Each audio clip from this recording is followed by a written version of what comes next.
नमस्कार विद्यार्थी मित्रांनो. आदिवासी विकास विभागांतर्गत चौकीदार गड्ड संवर्गाची ही जी परीक्षा आहे पूर्ण होऊन रिस्पॉन्स शीट म्हणजे उत्तर तालिका ही काल प्रसिद्ध झाली होती. या संदर्भात रिस्पॉन्स शीट म्हणजे उत्तर तालिका कशी डाउनलोड करायची आणि त्यावर ऑब्जेक्शन कसं घ्यायचं, तर डाउनलोड कशी करायची याबाबत आपण मागच्या व्हिडिओमध्ये पाहिलं होतं. आता जर तुम्हाला ऑब्जेक्शन घ्यायचं असेल, आक्षेप घ्यायचा असेल तर कसा नोंदवायचा?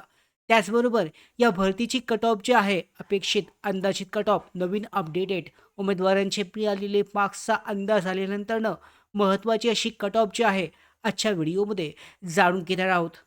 आदिवासी विकास विभागाच्या चौकीदार पदाच्या परीक्षेला बसलेल्या सर्व उमेदवारांसाठी आजची ही महत्त्वाची ही अपडेट आहे, माहिती आहे.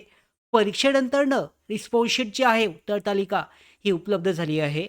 आणि या रिस्पॉन्स शीटमध्ये तुम्ही परीक्षेमध्ये प्रत्येक प्रश्नासाठी कोणता पर्याय निवडला होता आणि कोणता पर्याय बरोबर आहे हे पाहू शकता. तसेच एखाद्या प्रश्नाचे उत्तर चुकीचे आहे असे तुम्हाला वाटत असेल, तर पोर्टलवर ऑब्जेक्शन म्हणजे आक्षेप घेण्यासाठी सुद्धा आता ऑप्शन आलेलं आहे. तर आजच्या व्हिडिओमध्ये पाहूयात रिस्पॉन्स शीट कुठे आणि कशी पाहावी. तर मागच्या व्हिडिओमध्ये ही माहिती दिलेली होती. त्याचबरोबर ती सेव्ह आणि प्रिंट कशी काढायची, ऑब्जेक्शन कसं करायचं, दाखल करताना कोणती माहिती भरायची, ही सगळ्यात महत्त्वाची अपडेट पाहूयात. त्याचबरोबर कोणता ऑब्जेक्शन टाईप कधी निवडायचा आणि ऑब्जेक्शनसाठी एव्हिडन्स कसं द्यायचं आणि महत्त्वाचं म्हणजे व्हिडिओच्या शेवटी अत्यंत महत्त्वाची अशी अपडेट म्हणजे कट ऑफ आणि सेफ झोन हा किती असणार आहे माहिती संपूर्ण जाणून घेऊयात. तत्पूर्वी नवीन असाल नोकर भरतीच्या यूट्यूब चॅनलवर, तर सरळ सेवा भरती शासकीय भरतीच्या सगळ्या महत्त्वाच्या अपडेट येण्यासाठी नोकर भरतीच्या यूट्यूब चॅनलला सबस्क्राईब करा. तर सगळ्यात पहिल्यांदा रिस्पॉन्स शीट म्हणजे उत्तर तालिका ही कशी पाहायची? तर सर्वप्रथम अंदाजित जे आहे, तुम्ही पोर्टलवर गेलात, अधिकृत पोर्टल मी कालसुद्धा दाखवली होती. आपण थोडक्यात जाणून घेऊयात.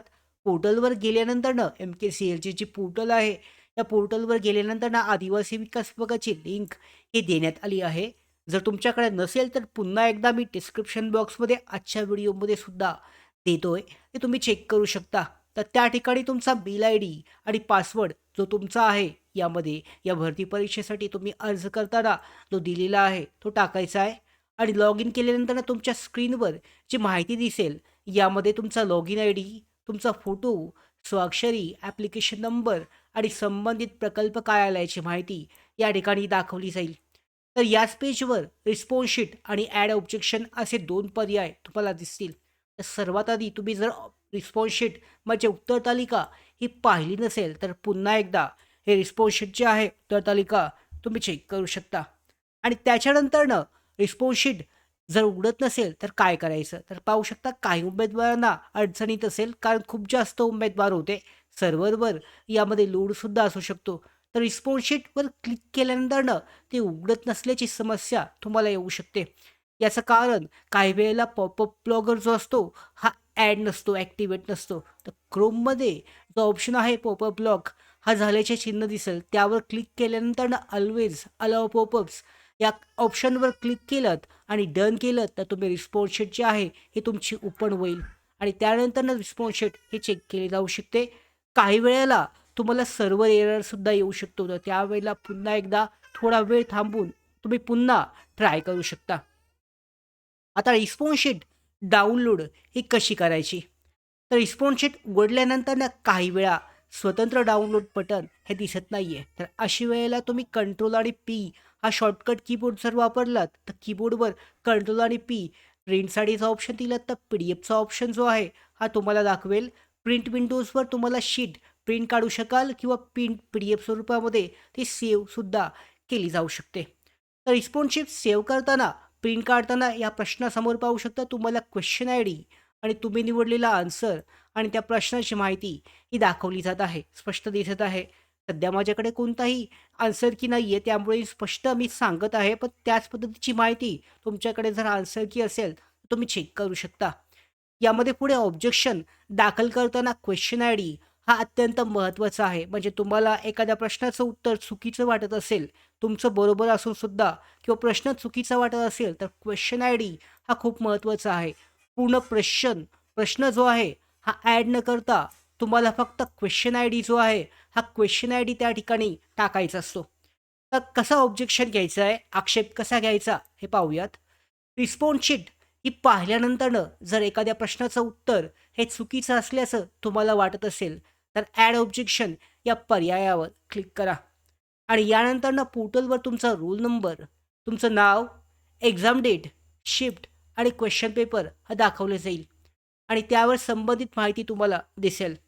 तर यानंतरनं तुमच्या ज्या प्रश्नावर तुम्हाला आक्षेप घ्यायचा आहे, तो प्रश्न तुम्हाला सिलेक्ट करायचा आहे, निवडायचा आहे. त्याच्यानंतरनं ऑब्जेक्शनमध्ये कोणती माहिती भरायची आहे ते सुद्धा पाहूयात. तर ऑब्जेक्शनवर सिलेक्ट केल्यानंतरनं सर्वप्रथम जो प्रश्न तुम्हाला चुकीचा वाटतोय, ज्याचं उत्तर चुकीचं आहे असं वाटतंय, तुम्ही बरोबर देऊन सुद्धा तो क्वेश्चन आय डी निवडायचा आहे. ज्या प्रश्नावर तुमचा आक्षेप आहे रिस्पॉन्स शीटमध्ये, त्याचा क्वेश्चन आय डी तुम्हाला सिलेक्ट करायचा आहे. जर तुम्ही या अगोदर TCS मार्फत परीक्षा दिली असेल, तर तुम्हाला थोडाफार अंदाज असेलच. त्याच पद्धतीची ही परीक्षा झालेली आहे. तर टाइप ऑफ क्वेश्चन सिलेक्ट केलात, की त्यानंतरनं तुम्हाला ऑप्शन आय डीसुद्धा सिलेक्ट करायचं आहे.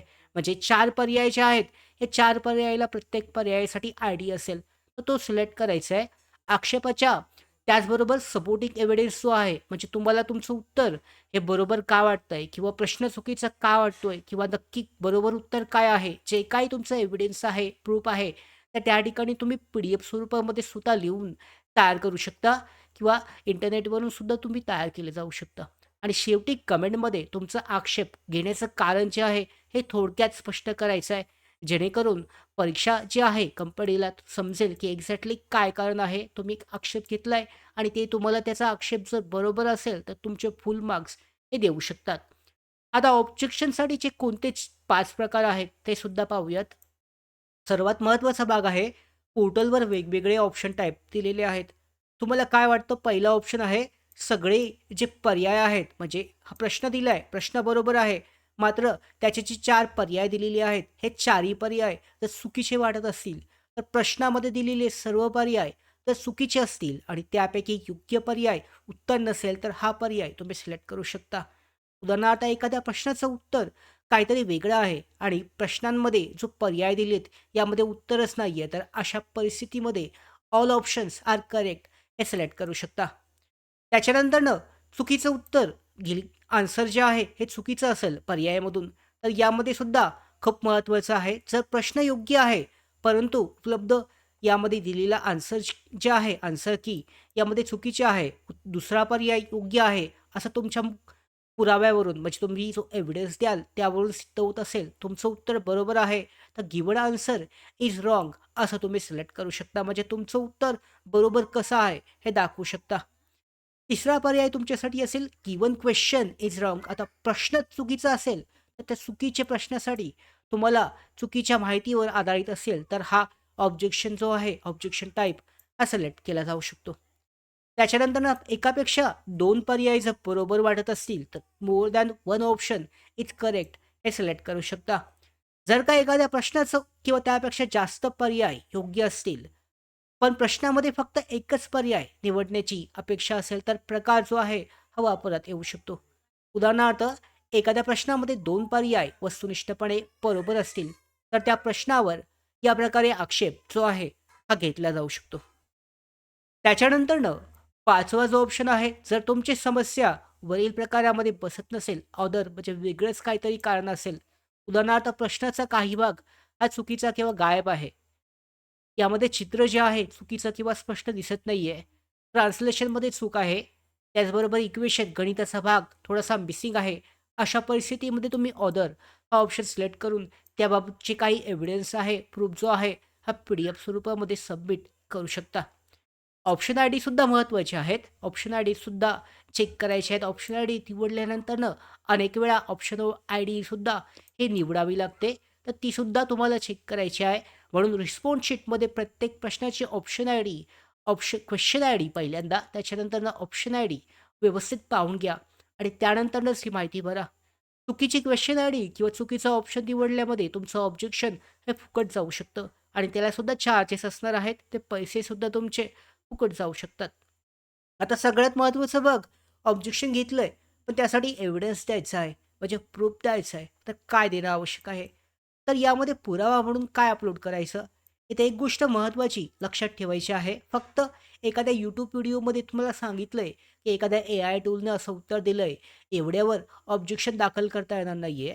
शक्यतो तुम्ही काय करा, अधिकृत आणि विश्वासार्ह असा संदर्भ त्या ठिकाणी द्या, जेणेकरून त्यांचीसुद्धा खात्री पटेल.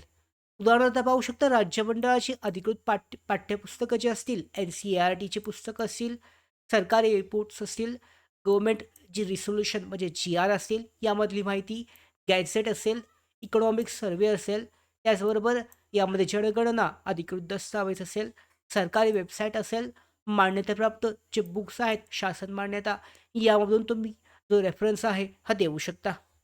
आता कोणते पुरावे, प्रूफ जे आहे, या ठिकाणी देणं, हे टाळणं आवश्यक आहे. खाजगी कोचिंग क्लासेसच्या नोट्स ज्या असतील, ह्या देऊ नका. विकिपीडिया जे आहे, यावरूनची माहिती देऊ नका. प्रायव्हेट ब्लॉगवरची माहिती, प्रायव्हेट गाईड बुक्स असतील, YouTube व्हिडिओवरचा स्क्रीनशॉट हा सुद्धा देऊ नका. हाताने लिहिलेले नोट्स जे आहे, यासुद्धा देऊ नका. याचबरोबर एकमेव पुरावा म्हणून वापरणे टाळा आणि तुमचा ऑब्जेक्शन जो आहे, मजबूत करण्यासाठी अधिकृत अशी अपडेट जी आहे, अधिकृत संदर्भ हा देणं आवश्यक आहे. आता तुम्ही ऑब्जेक्शन घेतलेलं आहे, ते अपलोड करायचं आहे. तर अपलोड करण्यासाठीची योग्य पद्धत कशी आहे? पुस्तकाचा संदर्भ देताय, तर शक्य असल्यास फक्त उत्तर असलेल्या पानाचा फोटो हा अपलोड करू नका. पहिली इमेज म्हणजे पुस्तकाचं कव्हर पेज त्या ठिकाणी द्या. त्यामध्ये पुस्तकाचं नाव, लेखक आणि प्रकाशकसुद्धा स्पष्टपणे सांगा. दुसऱ्या इमेजमध्ये तुम्ही ज्या पानावर योग्य उत्तर किंवा संबंधित माहिती दिली आहे, ते पान सिलेक्ट करू शकता आणि त्या पानावर पेज नंबर स्पष्टपणे दिसायला हवा आणि संबंधित वाक्य किंवा माहिती हायलाइट किंवा सर्कल करून दाखवा, जेणेकरून तपासणी करणाऱ्या व्यक्तीला पुरावा जो आहे हा समजणं सोपं जाईल आणि तो डायरेक्टली ॲक्सेप्ट करून तुम्हाला फुल मार्क्स देण्यासाठी प्रयत्न करू शकतो. त्याच्यानंतरनं जे ऑब्जेक्शन घेताय, यामध्ये कमेंटमध्ये काय लिहिणं आवश्यक आहे? ऑब्जेक्शन घेताना तर कमेंट जी आहे, मध्ये खूप मोठं एक्सप्लेनेशन म्हणजे खूप जास्त माहिती देण्याची आवश्यकता नाही आहे. तुमचा आक्षेप, रेफरन्स जो आहे, हा थोडक्यात स्पष्ट करा, थोडक्यात सांगा. उदाहरणार्थ इंग्रजीमध्ये तुम्ही असं लिहिलंय, "correct answer is not available among the given options. Please refer to the attached reference for the correct answer." आणि त्यामध्ये पुस्तकाचं नाव, चॅप्टर आणि पेज नंबर स्पष्टपणे नमूद केलात, तर यामुळे तुमचा ऑब्जेक्शन जे आहे, हे स्पष्ट आणि व्यवस्थित समजायला मदत होऊ शकते. आता हे झालं ऑब्जेक्शनबाबतचं रिस्पॉन्शन तुम्ही पाहिलीत. आता ज्या उमेदवारांना पुढे त्यांची पात्रता यादीमध्ये नाव येण्याची संधी, त्यांना चान्सेस जास्त वाटत आहेत, तर त्यांच्यासाठी महत्त्वाची अशी अपडेट म्हणजे कट ऑफ हा कितीपर्यंत जाऊ शकतो. आता आपण या अगोदर सुद्धा अंदाजित कट ऑफ सांगितला होता. मात्र त्यानंतर रिस्पॉन्स शीट आल्यानंतर उमेदवारांचे मार्क्स, त्याचबरोबर संपूर्ण प्रश्नपत्रिका आपल्या समोर आल्या कारणामुळे आपण थोडासा चांगल्या पद्धतीने कट ऑफ जो आहे, हा पाळून घेणार आहोत. चौकीदार या संभाव्य जे गट संवर्ग आहे आदिवासी विकास विभागाच्या, या कट ऑफबाबतची 8 महत्त्वाची अशी अपडेट पाहून घेऊयात. तर उमेदवारांना यामध्ये ऑफिशियली, अनऑफिशियली 138 ते 140च्या आसपास मार्क्स असल्याची माहिती समोर आली आहे. ज्या पद्धतीने उमेदवारांचे कमेंट आलेत, त्याचबरोबर ज्या उमेदवारांनी त्यांचे मार्क्स सांगितलेले आहेत, त्या पद्धतीने 200 पैकी 138, 140च्या दरम्यान असणारे उमेदवार खूप जास्त आहेत. अर्थात यामध्ये खूप जास्त उमेदवारांची संख्या असल्यामुळे हा ऑफिशियल कट ऑफ हा मानता येणार नाहीये. तर उपलब्ध झालेल्या मग उमेदवारांच्या मार्क्स गुणानुसार हे आधारित म्हणजे अनऑफिशियल म्हणू शकता, या पद्धतीची अंदाजित कट ऑफ आहे. तर यामध्ये फायनल कट ऑफ कोणत्या गोष्टींवर अवलंबून आहे, की उमेदवारांना मिळालेले मार्क्स, कोणत्या प्रकल्प कार्यालयासाठी तुम्ही अर्ज केलाय, तुमची प्रवर्ग कॅटेगरी कोणती आहे, त्या कॅटेगरी आणि त्या प्रकल्प कार्यालयासाठी जागा किती आहेत, एकूण किती उमेदवारांनी परीक्षा दिली आणि फायनल आन्सर की यामध्ये उमेदवारांचे मार्क्स किती कमी जास्त होत आहेत. तर या सर्व गोष्टी यामध्ये खूप महत्त्वाच्या अशा ठरणार आहेत. तरीसुद्धा अंदाजित कट ऑफ आपण पाहून घेऊयात. त्यामुळे सध्या कोणतेही एक ठराविक कट ऑफ सांगता येणं योग्य ठरणार नाही. जर तुम्हाला कट ऑफ अनऑफिशियल अंदाज जाणून घ्यायचा असेल, तर तुमचे ॲक्चुअल मार्क्स आणि तुमचा प्रोजेक्ट टॉपिक्स याची माहिती तुम्ही शेअर करू शकता कमेंट बॉक्समध्ये. जास्तीत जास्त उमेदवारांची वास्तविक माहिती आपल्याकडे उपलब्ध झाल्यानंतर मार्क्सचा ग्रुप तयार करून आपण कट ऑफ जो आहे, हा तुलनेनं अंदाज सांगण्याचा प्रयत्न पुढच्या व्हिडिओमध्ये करणार आहोत. त्याच्यानंतरच ही झाली आदिवासी विकास विभागाच्या भरतीबाबतची अपडेट. आता तलाठी भरतीबाबत सुद्धा महत्त्वाची अशी एक अपडेट आहे. अर्ज करण्यासाठीची शेवटची तारीख ही 10 ऑगस्ट 2026 पर्यंत आहे. त्यामुळे चौकीदार परीक्षेला बसलेल्या उमेदवारांनी तलाठी भरती देखील देण्याची एक चांगली संधी ही असणार आहे. त्याचा एक्झाम पॅटर्न जरी वेगळा असला तरी स्वतंत्रपणे अभ्यास करणं गरजेचं आहे. तर अशा पद्धतीने आदिवासी विकास विभागाची माहिती अपडेट जी आहे आजच्या व्हिडिओमध्ये आपण पाहिली. तुमचे मार्क्स प्रत्येक उमेदवाराच्या अंदाजित सांगा. आपण कट ऑफ जो आहे अंदाजित मागच्या व्हिडिओमध्ये सुद्धा सांगितलं होतं, की इथपर्यंत लागण्याची शक्यता आहे 138 ते 140. तरी पण माझा अंदाज जो आहे अंदाजित आता 100% खरा सांगता येणार नाहीये. 160 ते 170च्या दरम्यान तुम्ही सेफ झोन मानू शकता. आता यामध्ये प्रत्येक कॅटेगरीसाठी हा वेगळा जाईल. मात्र 170 प्लस सेफ झोन हा 100% असणार आहे. या संदर्भात महत्त्वाचा अंदाजित जो व्हिडिओ आहे कट ऑफ बाबतचा पुढचा व्हिडिओ आपण घेणार आहोत. या सगळ्या महत्त्वाच्या अपडेट मिळवण्यासाठी नोकर भारती यूट्यूब चॅनलला सबस्क्राईब करा. धन्यवाद.